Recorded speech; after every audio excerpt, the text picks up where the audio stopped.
नमस्कार मित्रांनो, मी योगेश माने इग्नाइट अकॅडमीमध्ये तुमचं सर्वांचं स्वागत करतो. मित्रो, एमपीएससी कडून एक शुद्धीपत्रक आलेलं होतं. ते शुद्धीपत्रक तुमच्या पुढे मी घेऊन आलो होतो. आयटीआय प्रिन्सिपल, व्हाईस प्रिन्सिपल, निरीक्षक आणि उपसंचालक डीव्हीटीच्या ॲडव्हर्टाइजमेंट बद्दलचं.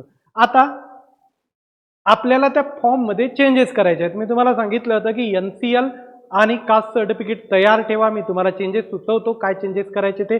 तर बघू आपण ते चेंजेस आपल्याला नेमके काय करायचे आहेत ते. त्या अगोदर आपली एक आयटीआय प्रिन्सिपलची आणि डेप्युटी डायरेक्टर डीव्हीटीची लाईव्ह बॅच चालू होती. ती बॅच कंप्लीट झालेली आहे. काही सिलेबसमध्ये चेंजेस आले तर ते सुद्धा आपण त्या बॅचमध्ये करणार आहोत, पण कमी चान्सेस आहेत चेंजेस जास्त येण्याचे. आपली टेस्ट सिरीज वगैरे सर्व काही त्या बॅचमध्ये अवेलेबल करून देण्यात येते. Super crash session, revision series हे सर्व काही बॅचमध्ये आहे आणि ती बॅच आता रेकॉर्डेड फॉर्मॅटमध्ये आपण अवेलेबल करून देतोय. 5,000 तिची प्राइस आहे, पण आपण आता स्पेशल एक कुपन कोड दिलाय डीव्हीटी 25 म्हणून. त्यानुसार आपल्याला ती 3,750 रुपये प्लस जीएसटी मध्ये पडेल. तर बघू आता काय चेंजेस आहेत. तुम्हाला लागणार काय होतं तर एक कास्ट सर्टिफिकेट लागणार होतं आणि दुसरं नॉन क्रिमिलियर लागणार होतं. कुठल्या इयरचं ते पण दिलेलं आहे, 23-24 किंवा 24-25चं. क्लिअर. आणि दिनांक 23 सप्टेंबर 2024च्या पूर्वी हे काही करायचं होतं. एक तुम्हाला एसईबीसीचं सर्टिफिकेट पण असणं गरजेचं होतं. आता याच्यामध्ये काय सांगितलेलं आहे की आपल्याला हे चेंजेस करायचे कुठं. एमपीएससीला लॉग इन करायचं. लॉग इन केल्यानंतर तुम्हाला वर माय अकाउंट येईल. मी दाखवतो तुम्हाला कसं आहे काय नाही ते. माय अकाउंट येईल, त्याच्यामध्ये जो फॉर्म भरलेला आहे फीस पेड वगैरे तिथं दिसते ना, तिथं रेड मध्ये क्वेश्चन म्हणून येतं. त्या क्वेश्चनला प्रेस करायचं, मागलेले डिटेल्स फिल करायचे. काय काय डिटेल्स मागितले ते पण मी तुम्हाला सांगतोय. तुम्हाला एनसीएल लागतं आणि कास्ट सर्टिफिकेट लागतं, त्यांचे डेट आणि त्यांचे नंबर. क्लिअर. त्यानंतर बघा हे झालं. आता याच सोबत तुम्हाला काय म्हटलेलं आहे, इतर मागास वर्ग तसेच सामाजिक व शैक्षणिक दृष्ट्या मागास वर्ग विकल्प सादर केलेल्या उमेदवारांना तुम्ही हे चेंजेस केल्यानंतर तुम्हाला ईडब्ल्यूएस ची सवलत मिळणार नाही. ऑलरेडी तुम्ही ईडब्ल्यूएस मध्ये किंवा ओपन मध्ये होतात, त्यांना हे चेंजेस करायचे होते. त्यानंतर समजा सामाजिक व शैक्षणिक दृष्ट्या मागास वर्गाचे म्हणजे एसईबीसी अथवा ओबीसीचे जात प्रमाणपत्र मिळाले आहे. ओके, तुम्हाला मिळाले आहे असतील तर कशाचं, एसईबीसीचं ओबीसीचं जात प्रमाणपत्र. ओके, देन आर्थिक दृष्ट्या दुर्बल घटकातून ईडब्ल्यूएसचा दावा केलेल्या उमेदवारांना सामाजिक व शैक्षणिक मागास वर्ग अथवा इतर मागास वर्गात विकल्प सादर न केल्यास सदर उमेदवारांना आर्थिक दृष्ट्या दुर्बल घटकाचा दावा ग्राह्य धरण्यात येणार नाही. म्हणजे तुमचं एसईबीसीचं किंवा ओबीसीचं सर्टिफिकेट निघालं आणि तुम्ही चेंजेस केले नाही.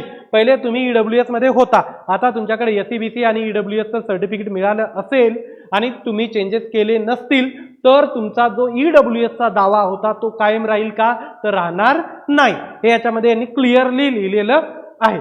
नंतर इतर मागास वर्ग सामाजिक व शैक्षणिक दृष्ट्या मागास वर्गाच्या आरक्षणामुळे मागासवर्गीयांकरिता अनुज्ञेत असलेल्या वयोमर्यादेतील सवलतीस अनुसरून नव्याने पात्र ठरणाऱ्या उमेदवारांना ऑनलाईन प्रणालीमधील उमेदवारांच्या प्रोफाईलमध्ये माय अकाउंटमध्ये सदराखालील प्रस्तुत परीक्षेच्या जाहिरातीकरिता उपलब्ध करून देण्यात आलेल्या लिंकच्या आधारे इतर मागास वर्ग किंवा सामाजिक व शैक्षणिक दृष्ट्या मागास वर्गातून अर्ज सादर करू शकतील. आता याच्यामध्ये सरळ म्हणलेलं आहे की पहिले तुमच्या एज लिमिटमुळं तुम्हाला अप्लाय करता आलं नव्हतं. क्लिअर. म्हणजे तुमचं एज लिमिट त्यांनी दिलं असेल, समजा 41 दिलेलं असेल. क्लिअर. आणि तुमचं 42 एज लिमिट होतं. ओके, आणि कॅटेगरीसाठी त्यांनी 43 दिलेलं होतं. तर 41 पेक्षा जास्त असणाऱ्या आणि 43 पेक्षा कमी असणाऱ्या विद्यार्थ्यांना अप्लाय करता आलं नव्हतं एज लिमिटमुळे, पण आता त्यांना अप्लाय करता येतं. अशा विद्यार्थ्यांनाही फॉर्म भरायला काहीही हरकत नव्हती. तिथं दिलेलं होतं, नसेल भरलेला तर भरून घ्या, आताही वेळ गेलेली नाही. ओके, हे झालं. त्यासाठीच त्यांनी डेट वगैरे दिलेली होती 9 सप्टेंबर 2024 दुपारी 2 ते 13 सप्टेंबर 2024 रात्री 12 वाजेपर्यंत. पण तितक्या उशिरापर्यंत थांबायचं नाही, उद्या आज मध्ये सर्व करून टाकायचं. हे क्लिअर झालं सर्वांना. आता बऱ्याच जणांनी काय येतं, काही लोकांना थोडासा मेसेज, मी ऑलरेडी तुम्हाला काय सांगत होतो की नव्याने फॉर्म भरता येत नाही, हे क्लिअरली सांगत होतो ना. काही लोकांना मिसगाईड करण्यात आलं म्हणा, किंवा काही लोकांनी चान्सेस घ्यायचं बघितलं. आता त्यांनी म्हटले सर अप्लायच करता येतं, यांनी अप्लाय केलं, त्यांनी अप्लाय केलं. आता मी म्हटलं बाबा करून बघा तुम्ही अप्लाय. पण झालं का अप्लाय? नाही झालं ना. त्यांनी देत होतं ना lower age limit criteria, error देते ना ते. क्लिअर? कारण आणि SCBC OBCलाच अप्लाय करता येतं, दुसऱ्या कॅटेगरीलाही अप्लाय करता येत नाही. ते तिथे शो करते ना. तुम्ही प्रोफाईल बघा, माझ्यावर विश्वास ठेवायची गरज नाही. तुम्ही स्वतः तिथं ट्राय करा, बघा प्रोफाईलमध्ये की या गोष्टींचे चेंजेस करता येतात का. राईट? सरळ MPSCच्या प्रोफाईलमध्ये या गोष्टी दिसतात, त्या करता आल्या नाही. पुढं आता बघा की काय करायचं होतं. तुम्ही लॉग इन केलं, लॉग इन केल्यानंतर इथं home, profile creation, online application, my account दिसतं. माय अकाउंटवर क्लिक करा. माय अकाउंटवर क्लिक केल्यानंतर तुम्हाला असे वेगवेगळे फॉर्म दिसतील. क्लिअर? याच्यावरही 2-3 फॉर्म होते. त्याच्यातला हा एक फॉर्म होता. कुठला? Principal government industrial training institute, vice principal वगैरे फीस पेड केलेली होती. फॉर्म इथून बघता येत होता. कॅन्सल करायची गलती नाही, चूक करू नका. क्लिअर? इथं क्वेश्चन म्हणून येतं, या क्वेश्चनला क्लिक करा. राईट? क्वेश्चनला क्लिक केल्यानंतर तुम्हाला काय विचारतं? Do you belongs to SCBC or OBC category? Okay, enter 1 for SCBC, इथं 1 टाका SCBC साठी, OBC साठी 2 टाका. त्यानंतर एंटर कास्ट सर्टिफिकेट नंबर, त्याच्यावर नंबर आहे तुमच्या कास्ट सर्टिफिकेटवर. क्लिअर? तो कास्ट सर्टिफिकेटचा नंबर, आउटलेट नंबर पण आहे, तो टाकून द्यायचा. क्लिअर? त्यानंतर एंटर डिस्ट्रिक्ट, कुठल्या जिल्ह्यामध्ये आहात तुम्ही. राईट? तुमचा जिल्हा, ज्या जिल्ह्यातल्या ऑफिसमधून ते तुम्ही इश्यू केलं त्या जिल्ह्याचं इथं नाव लिहा. पुन्हा एंटर इश्यू डेट. आता काय होतं की वर ऍप्लिकेशन डेट येते, बऱ्याच जण हे चुका करतात. वर ऍप्लिकेशनची डेट आहे आणि खाली इथं तुमच्या LDOची सही आहे आणि इथं तुमची डेट आहे. क्लिअर? इथं तुमची डेट आहे खालच्या बॉटमला. राईट? बॉटमला लेफ्ट साईडला खाली तुम्हाला डेट दिसेल, ती डेट तुम्ही इथं टाकायची आहे. नंतर तुम्हाला म्हटलं होतं ना मी की इथं विचारलंय की पहिले तुम्ही, आता इथं बघा काय म्हणते, I hereby declare that I originally applied for the advertisement 396/2023 from open or EWS category and I am now change my claim to SCBC or OBC category. मला माझा क्लेम चेंज करायचा. I understand that changing my claim to SCBC OBC category I forfeit at benefit or consideration associated with originally applied category. म्हणजे जे पहिल्यांदा apply केलं तर त्या कॅटेगरीचं मी बेनिफिटचा त्याग करतो, नव्याने SCBC OBCचं जे बेनिफिट घेतो ते आपल्या महत्वाचं आहे. I acknowledge that my application will be considered solely based on new category.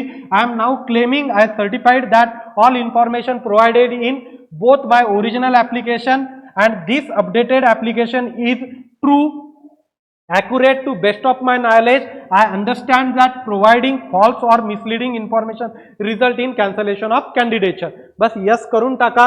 त्यानंतर do you have NCL certificate, पाहिजे तेच इथं मॅन्डेटरी लिहिलंय बाबा त्यांनी, तर NCL यस करावं लागेल. नो केलं तर नॉन NCL मध्ये जाणार तुम्ही. एंटर NCL सर्टिफिकेट, क्लिअर सर्टिफिकेटचा नंबर आणि एंटर NCL सर्टिफिकेट डेट ते टाका. ओके, सबमिट करून टाका. सबमिट केल्यानंतर सक्सेसफुली सबमिटेडचं येऊन जातं. आता बऱ्याच जणांचं म्हणणं की सर NCL मिळालं नाही, त्यानंतर माझं कास्ट सर्टिफिकेट मिळालं नाही. मित्रो, यासाठी मी कंटिन्युअसली हे नोटिफिकेशन येण्याच्या कित्येक दिवस अगोदरपासूनही सांगत होतो.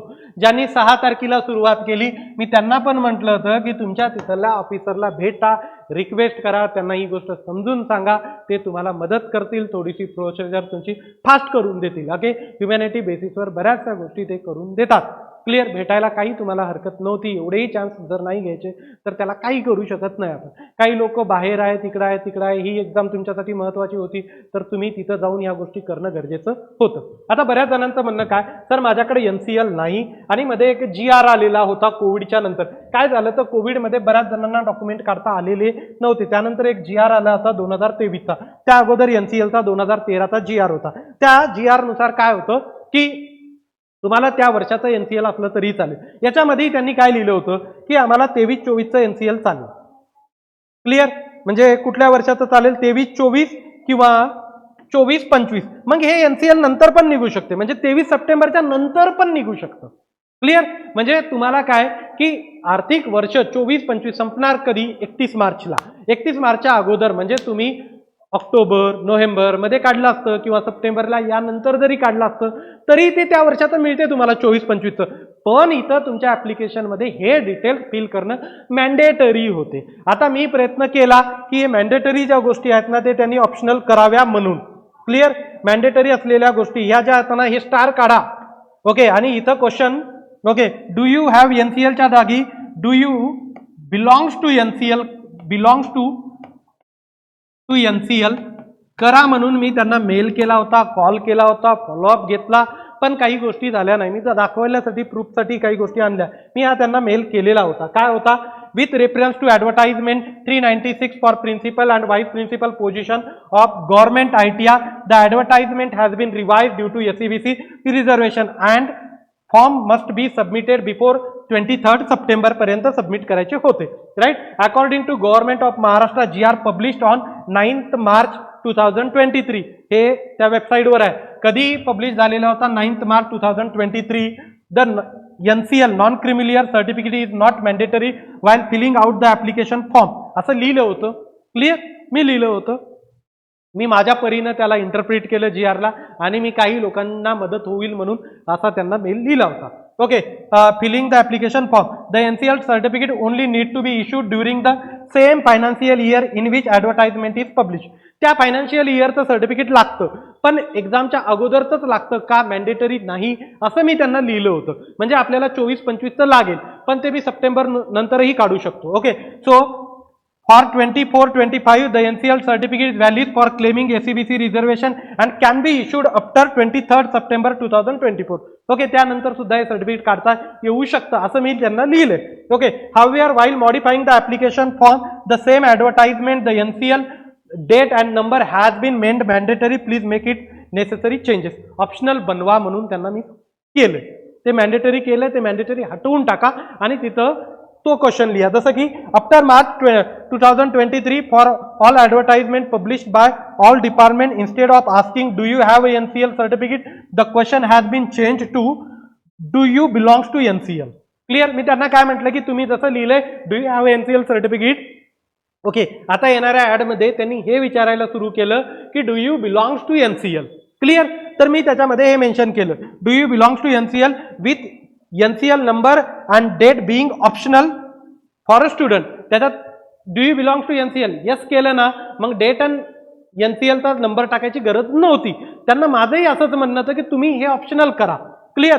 Please implement this change so that student have additional time to obtain the document. This notification was published on 6 September and the last date for submission of application is 23 September. Okay, this short time frame not sufficient for issuing NCL and caste certificate. मी तुमचं काम केलं होतं. हा mail me पाठवलेला होता, हा 16 सप्टेंबरला पाठवलेला होता. त्यानंतर त्यांनी मला 17 सप्टेंबरला रिप्लाय पण केला. हा रिप्लाय काय होता? Okay, dear sir madam kindly refer the point number 11. Okay, 396/2023 Principal, Vice Principal, Government ITR, Instructor, Vocational Education and Training, Controller of Examiner, right? Group at Deputy Director याचा रेफर करा म्हणून असा त्यांनी मला मेसेज केला.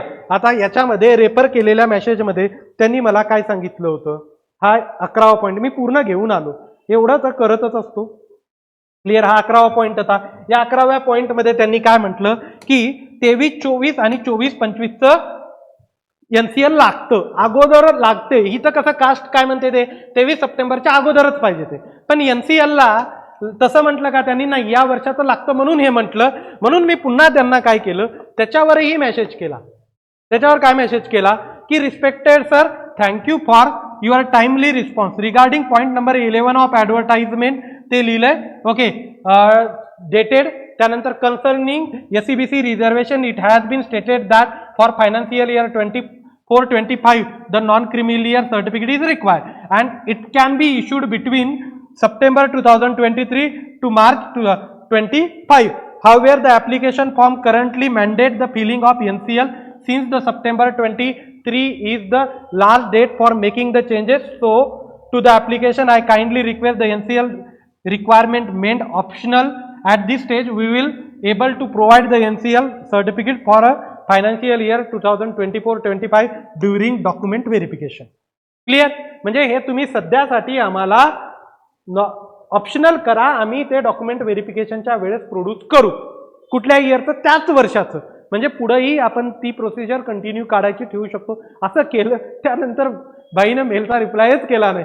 त्याला एक अरे एवढं डिटेल्स तर त्यांच्याकडे माहिती नसतं. आता काय होतं की आम्ही एवढं काही करत असतो त्यामध्ये बऱ्यापैकी डिटेल्स आमच्याकडे आलेले असतात, पण ते त्याही लोकांना माहिती नसतं. मग ते काय काही काळानंतर असतात त्यांनी विचार केला असेल की या मेसेजचा रिप्लाय न देणंच बरं, कारण यांना आणखीन पुढं आपल्याला ताणत नेलंय, का कुठपर्यंत ताणत नेतो याची गोष्ट मान्य करेपर्यंत माहिती नाही. त्यामुळे त्यानं पुढं मला रिप्लायच दिलेला नाही. आणखीन रिप्लायचा वाट बघतोय, पण आता उद्या संडे आहे, आज आला तर ठीक आहे, नाहीतर मी त्यासाठी अगोदर सांगत होतो की ह्या गोष्टी आहेत ना, प्रॉपर रिस्पॉन्सच मिळत नाही. तुम्ही काही करा, कोणालाही भेटा, राईट, त्याच्यात आपला लॉस होतो. म्हणून या गोष्टी तुम्हाला वेळेत तुमच्याकडे ठेवणं गरजेचं असतं. इथं चूक झाली, पण इन फ्युचर रिक्रुटमेंटला ह्या चुका होऊ देऊ नका. मी इथं थांबतो. Thank you so much guys for listening. Thank you so much.